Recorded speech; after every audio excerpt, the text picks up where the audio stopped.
Good morning and welcome back. I'm Victoria Idoni with your headlines for your morning. Here's what's happening this Friday.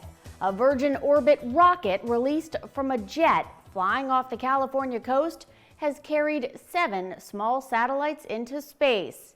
That sounds pretty impressive, but there's more where that came from. Plus, the National Guard is being sent to hospitals to assist with a surge in coronavirus infections. While state governors say it's needed, many argue it isn't what the Guard is intended for. We've got those stories and more ahead for you. Let's get started. Virgin Orbit's modified Boeing 747 took off from Mojave Air and Spaceport in Southern California. Virgin Orbit, founded in 2017 by British billionaire Richard Branson, went public last month, and this was its 3rd time launching small satellites for customers. 2 previous launches carried a total of 19 satellites into orbit in January and June of last year. The company's first launch, a demonstration flight, failed in May 2020. 4, 3, 2, 1, 0. Ignition and liftoff. Meanwhile, in Florida, SpaceX has launched a Falcon 9 rocket to send 105 small satellites into space. It took off from the newly renamed Cape Canaveral Space Force Station. After separating from its cargo, the rocket returns to Earth, where it can be used again for future missions. In 1983, Sally Ride became the first woman in space. Fast forward to 2017, when Peggy Whitson broke the U.S. record for the longest time in space for a woman. Since then, there's been an all-female spacewalk. But despite all that progress, only 1 in 3 undergraduate astronomy degrees and only 1 in 5 physics degrees are earned by women. Nancy Alvarez has some tips from the pros to help inspire young women to study science and reach for the stars. The lighter color is from 16. Tiny vials of moon dust unlock a world of information for planetary scientist Carrie Donaldson-Hanna. I mean, it's pretty exhilarating. Carrie is part of a team studying NASA's Lunar Compact Infrared Imaging System, or LCIRIS. The thermal camera will help scientists find water sources on the moon. There's portions of the south pole of the moon that get absolutely no sunlight. The seeds of Carrie's space study were sown in an earthly place. I grew up on a small family farm in a very small town called Mexico, Missouri. But her yearly family vacation took her through the Kennedy Space Center. I think that was kind of like those first seeds of, wow, there's something outside of Earth. Research scientist Autumn Shackelford also grew up in a tiny southern town. Her imagination caught fire early on after a family trip to a science center. My mom leaned over and she said, "I think you'd be good at this sort of thing." Neither woman had a blueprint to follow when it came to studying physics or astronomy. When I told my high school counselor that I wanted to go to school in Florida and study physics and space sciences, he asked me what my backup plan was. But both women were exposed to science by their families in positive, interactive ways. Both read and watched everything printed or produced about space, found supportive mentors, and searched out learning opportunities. Both say they are proof that it doesn't matter where you start. With support and self-motivation, women should reach for the moon and beyond. If you're experiencing symptoms of COVID-19 or have been exposed to someone with the virus, the CDC says you should get tested. But what if you can't get access to a test right away due to the high demand? You should assume you are positive and take adequate steps accordingly, and that is to isolate and quarantine until you can get access to a test and know that it's negative. Dr. Vias says if you have the option to choose what kind of COVID test to take, she recommends getting the PCR test. It's considered to be the most reliable. Rapid tests, like the ones you take at home, can sometimes come back with a false negative.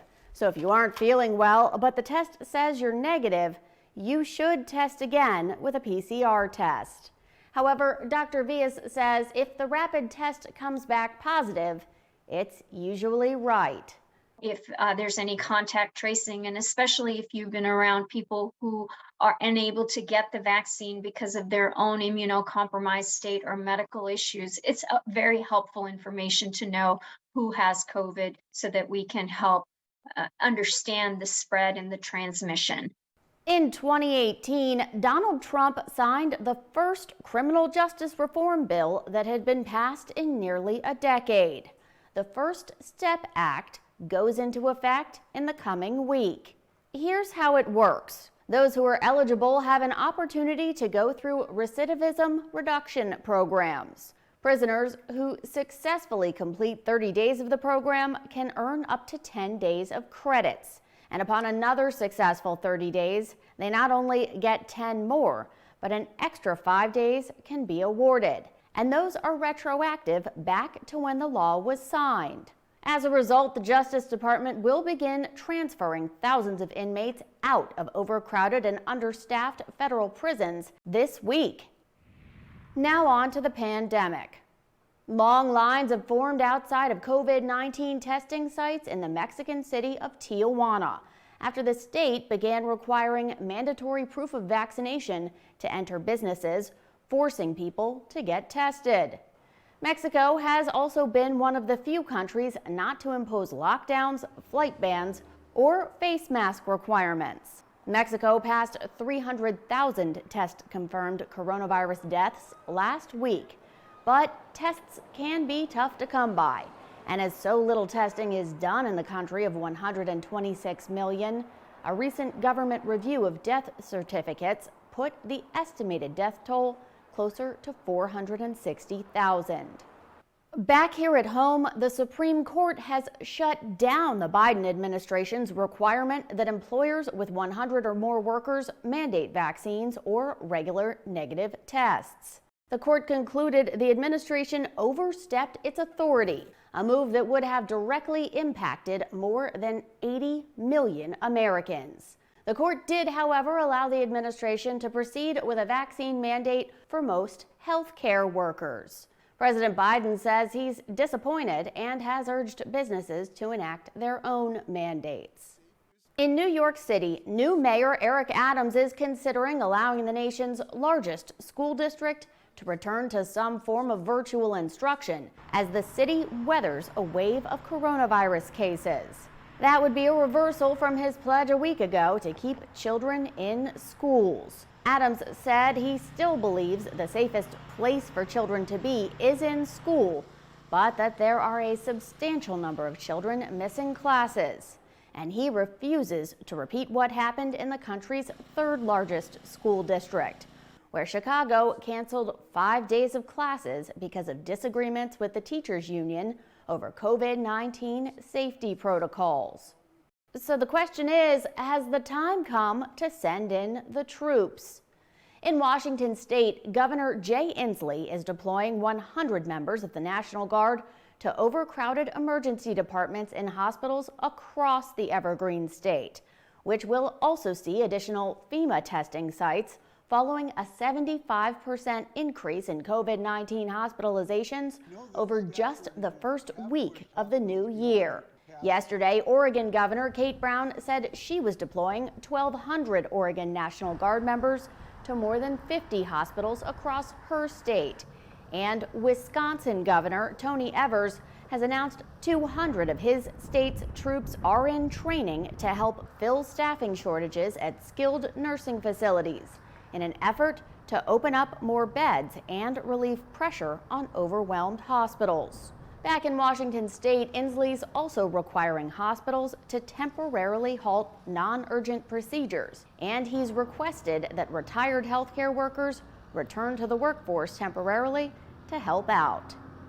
Also in Washington state, a black Labrador named Sammy has been rescued from a house that collapsed in Seattle's Magnolia neighborhood.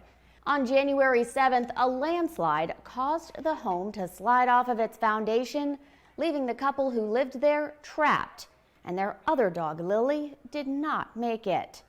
Family members said they'd been coming by the house each day, hoping to hear Sammy. But it was firefighters who responded to reports of a dog possibly trapped inside the wreckage. Veterinarians on scene examined Sammy, who seemed alert and wagged her tail upon being reunited with her owner. And now on to entertainment. It's been 50 years since the release of the initial film, The Godfather, and director Francis Ford Coppola shares how one of the most famous lines from the 1972 mafia classic wasn't in the original script. Specifically, leave the gun, take the cannoli was an improv by John Castellano. That I had put the cannoli in the film because the wife says, "Oh, don't forget to bring home the cannoli." And so we had a scene where he buys the little white box, but he said, "Leave the gun, take the cannoli" on his own. He made that up, so I didn't. But I didn't know that was going to be such a byline. In celebration of the cinematic masterpiece's golden anniversary, The Godfather will have a limited theatrical release beginning on February 25th. And a newly restored version of the trilogy will be available on 4K Ultra HD March 22nd. Stay with us. Weather, sports, and more are headed your way. With your latest headlines, I'm Victoria Idoni. Have a fabulous Friday and a wonderful weekend ahead.